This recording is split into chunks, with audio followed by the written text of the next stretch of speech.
digitaljamsessions.com. Hello and welcome to this Digital Jam session. Today we're joined once again by Sarah Jones, currently at Birmingham University, and we have with us the lovely Ed Barton from Curascope. Welcome. Hello. Would you care to explain a little bit about what you're up to? And I'm going to start with you, Sarah, just because you've shifted universities since last we spoke to you. I have. I'm now head of the Birmingham School of Media, Birmingham City University. So based in the Midlands now, not too far from where I was previously. But now I have this great big school to look after, which is really quite exciting. Ooh, very exciting. And Ed, why don't you tell us a little bit about what you're up to with Curascope? Yes, so we're, I guess, quite well known. We've got like a virtual reality, augmented reality t-shirt, lets you see inside the human body. And we've also just shipped a book with Dorling Kindersley, which is called All About Virtual Reality. And we are about to launch our first room scale Vive experience that we're doing in partnership with Vive Studios, which is an exploration of the marine world and a kind of investigation into marine conservation and the impacts that we're causing on our planet. Awesome. That sounds very exciting. Well, I wanted to kind of go in the general direction of education today, just because you both have a little bit of experience with education. But I wanted to kind of maybe take it a little bit less tangible and practical education that people are talking about right now, and more into the kind of the future gazing version of that education. And here's what I mean by that. I did double check. You've both read Ready Player One. Hopefully the majority of our audience has too. And I know that one of the things that people kind of, they find it a little bit questionable is this idea that there is this system such as the Oasis where all the children basically go to learn, and that's where they are educated. And that in some ways there is this kind of utopian ideal of actually by going to school and having an education in a virtual high school, I'm saying this with inverted commas, it removes the risk of bullying and the risk of social exclusion and all those things that are atypical of the human experience of high school or the human experience of secondary school, whichever country you're in. But I do wonder if perhaps we lose something in the virtual environment of learning, that we actually do tangibly need to have those experiences in the physical world. And I'm throwing this one out to you first, Sarah, just because you come from an actual academic institution. What your sentiment is on this in terms of, do we need a virtual teaching environment? Do you think it's really a necessity? It's an interesting question. I think what I want to pick up on is the fact about that bullying aspect and, that whole social environment. And you do still get that in virtual environments. Mm-hmm. And when you look at, the stories that were around last year around some of the social VR platforms and women feeling harassed in those spaces and people getting too close and, the cyberbullying, that doesn't go away just because you might be acting in a virtual environment. So I think that's really important to note. Mm. I think what's exciting and what's interesting is making education accessible. And that to me is so fundamental to everything that we do. But creating these great virtual learning environments, you've still got to think about the whole worldwide population and access to technology and access to the environment that you want to learn in. So I think it would be an amazing concept, but there's fundamental problems in terms of access and accessibility that need to happen before that could exist. Okay. So Ed, I'm going to kind of throw this one at you then in terms of, I hear what Sarah is saying, and I kind of agree in as much as social bullying happens whether it's virtual or physical, it still happens. And actually, if we look at some of the stuff that's been in the news recently, we've seen that there's a very high percentage of young children who are being turned down right now by the NHS for mental health issues. They want to be referred for mental health treatment, and there simply isn't enough support in the system to be able to support all those young people. And, another piece of news that was kind of released recently was this idea that actually, a huge percentage, I can't remember the exact number, but a huge percentage of children have experienced virtual bullying or social media bullying. And so I wonder if what Sarah's kind of, alluded to there, which is that this still happens even in a virtual environment. Whether or not there is something that we need to be looking at in order to protect these young people in whatever type of shared learning environment is created, or is it just simply a case of not offering that option in the first place? It simply isn't a shared experience. It is an insular, isolated world whereupon you don't interact with anybody else within that environment. Yes. So I guess the interesting thing for me is how quickly tech advances and how often we can kind of assume that disrupting the classroom is the best idea, disrupting traditional institutions is the best idea. But in reality, we've moved very, very quickly to this online social media world in the hope that perhaps it would change things like bullying, and arguably it's made it considerably worse. I think there is absolutely the potential of that happening with VR. There is absolutely the potential of that happening just as people get bullied for wearing different clothes, different ethnicities, whatever that might be. That's going to be something that exists potentially even greater scale in virtual reality when you have like fully customizable attributes that are potentially at some point linked to actual monetary income. So for example, I'm wealthy, therefore I can customize myself in a certain way in VR, and therefore I can feel superior to other people. It's like, for me that's a big issue at the moment. I think we shouldn't be necessarily steering clear of social collaboration in virtual reality. I think it's one of the most exciting things. It's one of the most exciting things about it as an emerging medium. But at the same time, I guess the tech industry at the moment, and I feel like this is a very, very current issue, has a habit of kind of accelerating at a faster rate than perhaps legislation or organizations are able to catch up. And traditionally that's been viewed as a very negative thing, like why aren't organizations able to keep pace with technology? But I think when we're talking about how kids grow up and how kids interact with one another, it's incredibly important that we don't lose sight of the fact that this is a very, very complex new medium, and we shouldn't necessarily be trying to put everyone into virtual reality straight away. We should understand where that's kind of an important thing, where that's going to actually have proper impact, and also where classroom one-on-one interaction, where actual physical interaction with people is important. I think there are certain instances where VR is going to be an accelerated, immersive way of learning, but there's quite equally times when you want that one-on-one interaction. You want to be able to understand the nuances of how to explain the subject, how to tailor what you're doing to that particular person. I tend to agree in as much as I don't think it's a one-size-fits-all kind of solution, and I don't think it's something that every single child should be thrust into a virtual environment in order to learn. But I also wanted to pick up on one of the other things that you were saying there, Ed, and it kind of alludes to this whole idea of at some point reasonably soon, there will become that idea of, I'm not going to say the digital divide so much as the virtual divide of the haves and the have-nots. And it will become reasonably obvious to people by lieu of what kind of avatar they have or how quickly they're able to respond to certain things or whatever that thing may be, is in terms of people will be able to know what type of rig you've got, what type of equipment you've got at home. And a really great example of this right now is, with Ultimate VR, for example, when you're in the environment, you can tell who's wearing a Samsung Gear VR, and you can tell who's using an Oculus or a HTC Vive because you can see their hands versus you can't see their hands in the environment.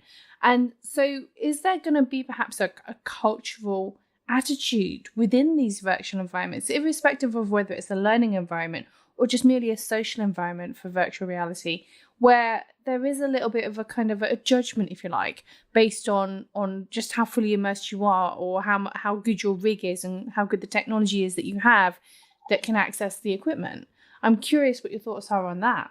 Yeah, I mean, I think we often hope, I mean, personally, I often hope with technology that it's going to be this kind of utopian thing, that it democratizes everything, that it creates a level of social equality. But I think traditionally that's not always been the case. And I think we need to be very, very wary of the fact that often I feel as we introduce technologies, we actually kind of further separate, for example, people in the developing world who don't even have access often to computers, let alone high-end VR headsets. And the further we kind of create this disparity between the lowest income in society and the highest income in society. I feel like VR can almost be used to accelerate one level of society, but actually it holds back the other, and it just creates a further distinction. I think it would be, I mean, I don't really know what the solution is to that, other than just to be quite measured with how we introduce it and be disciplined, I guess, with trying to make sure that accessibility to the technology is always at the forefront of anything we do with it. Sarah, what's your thoughts on this? Yeah, I think it's really interesting. It's also really, I think, as Ed says, it is making sure that it's accessible. And I think at the moment we are still such at the early stages before it actually becomes accessible to everybody.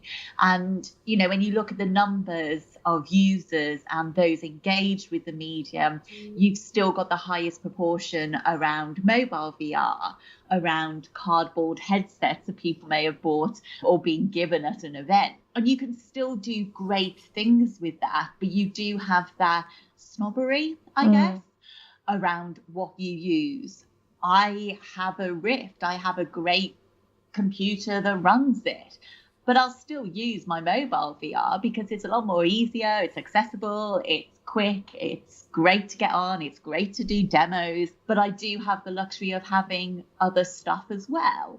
So it is making it accessible and not feeling like it's wrong to just use mobile VR. And, you know, some of the best things, if you look at the curascope t-shirt, Ed knows I'm a huge fan of this. I've got mine. I can see it in my office right now. And if everyone on there listening could see, they would see my curascope t-shirt. My 5-year-old has worn it. We've looked at it through a phone. We haven't done it as a VR app because they've just been looking at it through the lens. And it's great and it's accessible. I don't need to be wearing my Rift for that. But still, some people will go, you know, for real VR, it's got to be interactive. You've got to have infinite worlds. You've got to have a Rift. You've got to be able to walk. You've got to have a Vive. Do you really? I think more and more the technology is becoming more accessible. The mobile VR is getting a lot better. And it's just catching up to that. I think we're a long way off having it as really, truly accessible. And the sooner, the better for me. And there's that great sort of description in Ready Player One from, you know, getting into the oasis, but coming out and then being in this like ramshackle building and being in an abandoned car and, you know, all those kinds of images. It's accessible then. But there's still that divide. There's still that cultural divide and technological divide, which can't happen. But I worry that that's going to carry on for quite some more time. It's interesting that you talk there about that kind of coming out of the VR experience, because it reminds me of a conversation I had recently with somebody where we were talking about, there is this thing that I say sometimes when I'm at a conference where I talk about how the expectation for VR isn't realistic when you compare it to the cinema, which started with the steam engine in black and white, and games industry that started with Pong. And, you know, we talk about the amount of time it's taken to actually get to where they are now.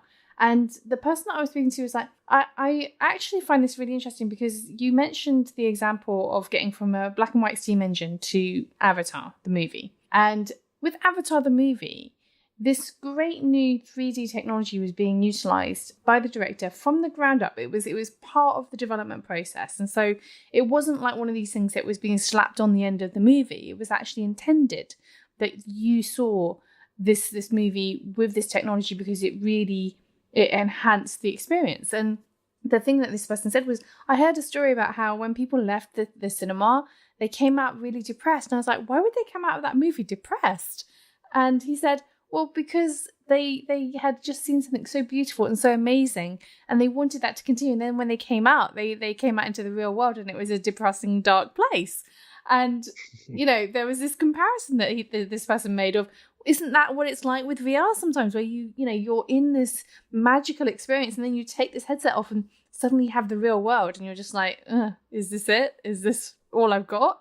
And I wonder if there is perhaps a little bit of a danger of perhaps messing with people's expectations of the world in some ways when we put them into virtual reality or we put them into an immersive environment, that they do end up with that kind of addiction, as in Ready Player One, where it is like this addiction to be inside the headset, because it's actually nicer to be in the headset than it is to be in the real world. And I wonder if there is perhaps a genuine real danger of that kind of thing happening. I'm open to thoughts on this one. Yeah, I mean, it's interesting, obviously, because I spent the 48 hours living in VR earlier this year and then came back to reality. And you're the first person I know that actually slept in VR, by the way. I still... Yeah, and woke up in space, which, was pretty cool. But my bed is equally fine.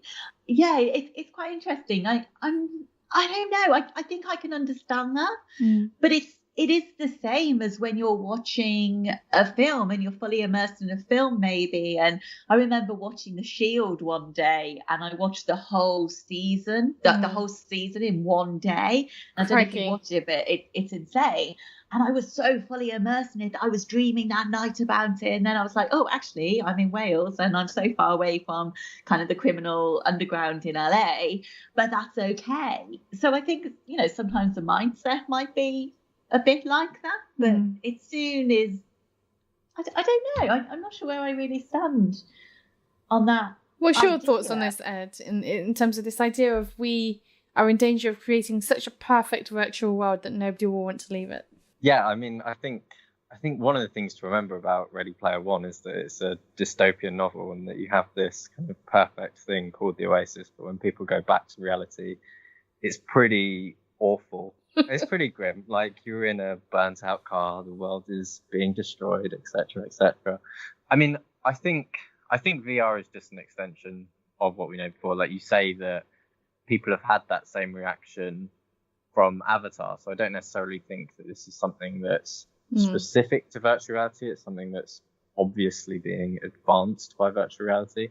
I don't know, like, I guess I like to be optimistic, and I like to think there's a certain beauty to the actual world, but I think, I don't know, I feel like we may actually approach a point where some people do decide that this is actually a better place to live in. I mean, who knows how the world will progress over the next kind of 10 or 20 years. I guess I've just always taken the position as someone like within the industry that we should, and particularly when we're talking about education, particularly when we're talking about kids, that we should just be quite disciplined with that we should be creating structures where VR isn't used as a complete replacement for entire organizations like the education system, where it's used as a springboard that gets people thinking differently about the real world.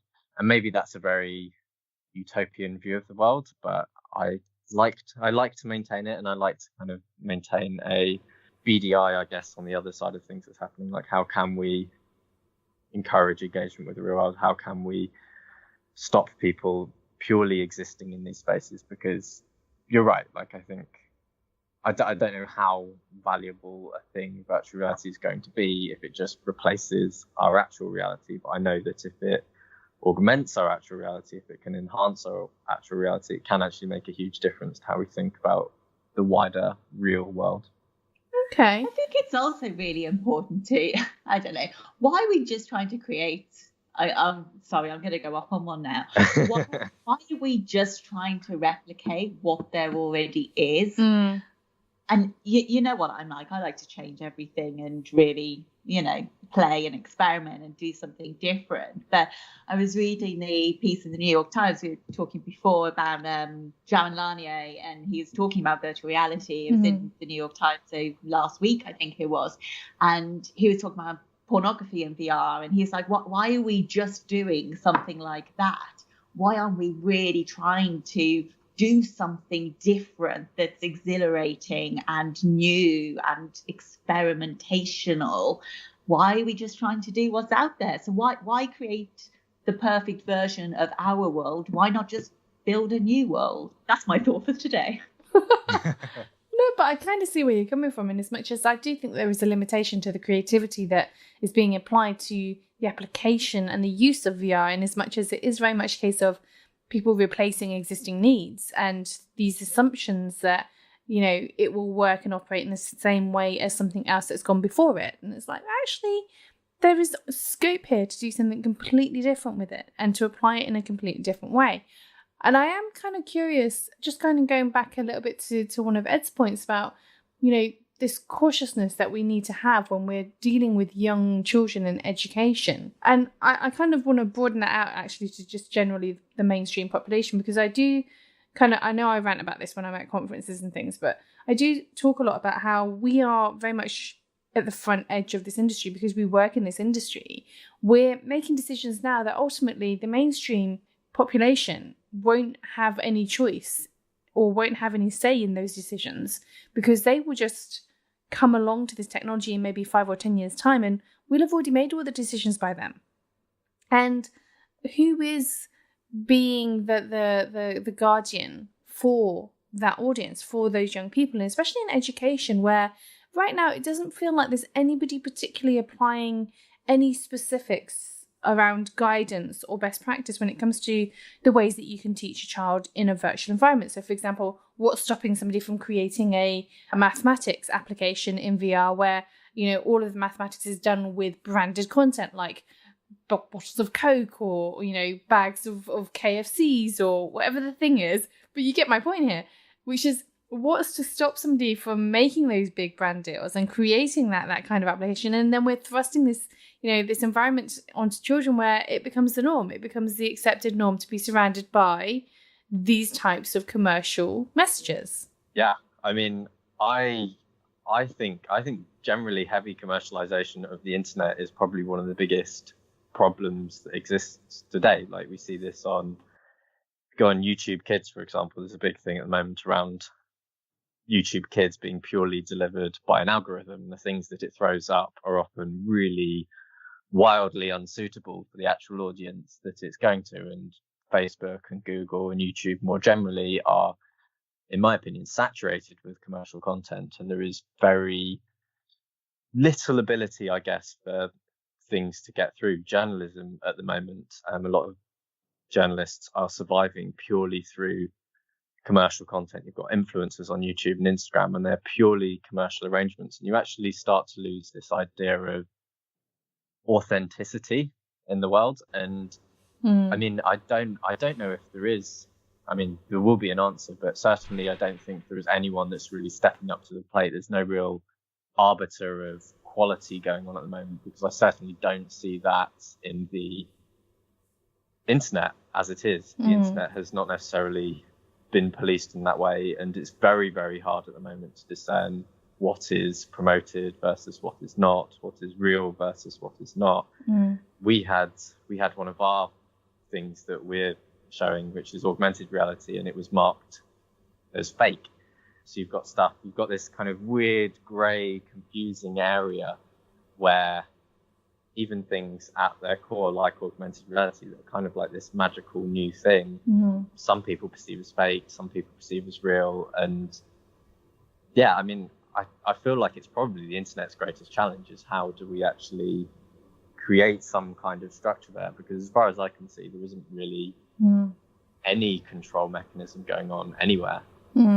Sarah, what's your thoughts on this? Yeah, I think we've got a huge problem around media literacy, and then furthermore, when you start adding in the virtual world and different applications, and it is hugely challenging. I think there's some research that's been done around virtual environments, virtual learning environments, but it's not really taking into account the developments that we're doing at the moment, or how people are learning, how they should be learning, what the control is. And I think really it's almost self-regulatory at the moment. It's down to self-responsibility, and that's what is working. But when we start opening up the technology more and more, then we will see the kind of negative sides to it almost.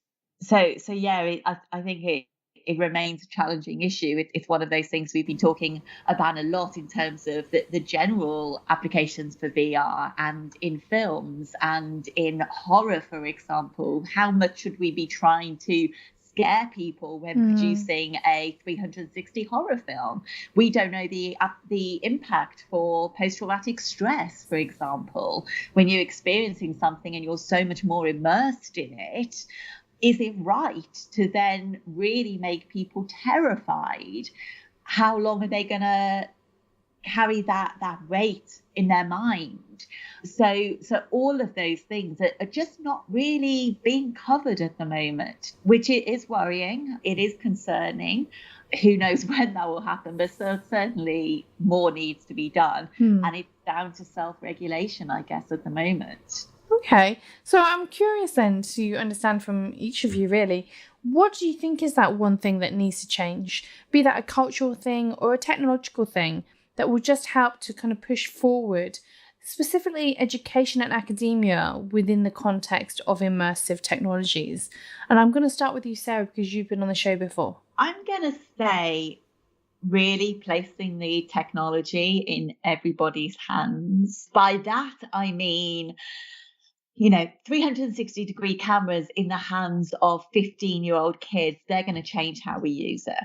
They're going to change the different applications for it. They're going to get really exciting and creative and change and push those boundaries, which we're not seeing being done enough at the moment. So whenever I talk, I get really angry about content that could have been made in a flat version. There's no reason for doing it. You're producing a documentary and it could be flat. It doesn't make any difference. It's filmed with a spherical camera. You can look around, but do you really need to?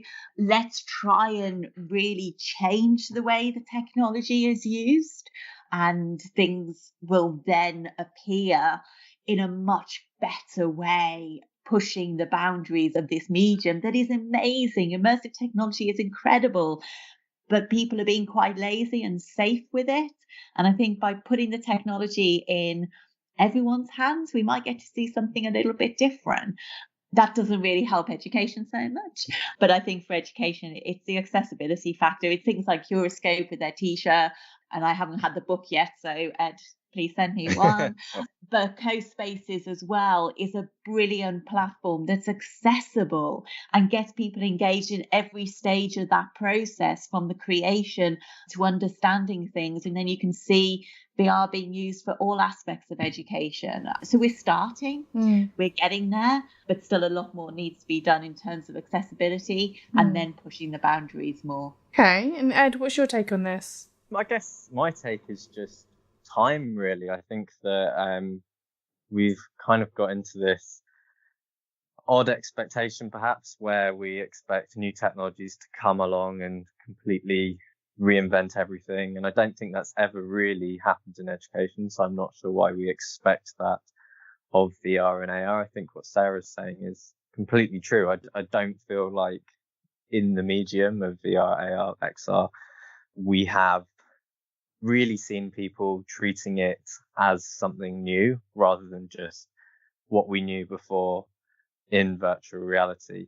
I think that's what I really want to start seeing. I want to start seeing truly innovative stuff. And I think we shouldn't kind of berate ourselves for the fact that that doesn't necessarily exist en masse yet. When we first had TV, it was simply pointing a camera at the radio. When we first had apps on the App Store, they're incredibly simplistic. But what I'd love to see in education is people just completely tipping on its head and going, if we could learn math in a completely different way, what would that look like? And really just scrubbing the rule book completely clean. Okay. And I don't think that's going to happen particularly quickly. I think that's going to be something that happens over time as we start to explore. Yeah, I definitely think that's going to be an evolution. As always, we like to give our listeners a way to find out a little bit more about you, and we ask you to do that by sharing with us your social media handle of choice. What would that be, Sarah?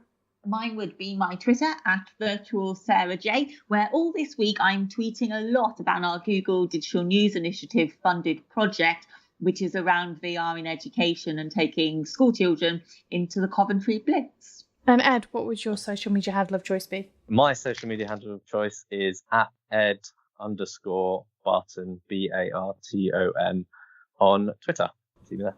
Wonderful. Well, thank you very much for joining us, and thank you for listening. If you enjoy this content, don't forget to subscribe and review, and follow us on Twitter @DigitalJamLTD. Thinking of starting your own podcast? Why not speak to the GL Pro UK team? They handle all of our podcasting service needs. Tell them that Digital Jam Session sent you and you'll get 10% off your first order. Find out more at www.glpro.co.uk. digitaljamsessions.com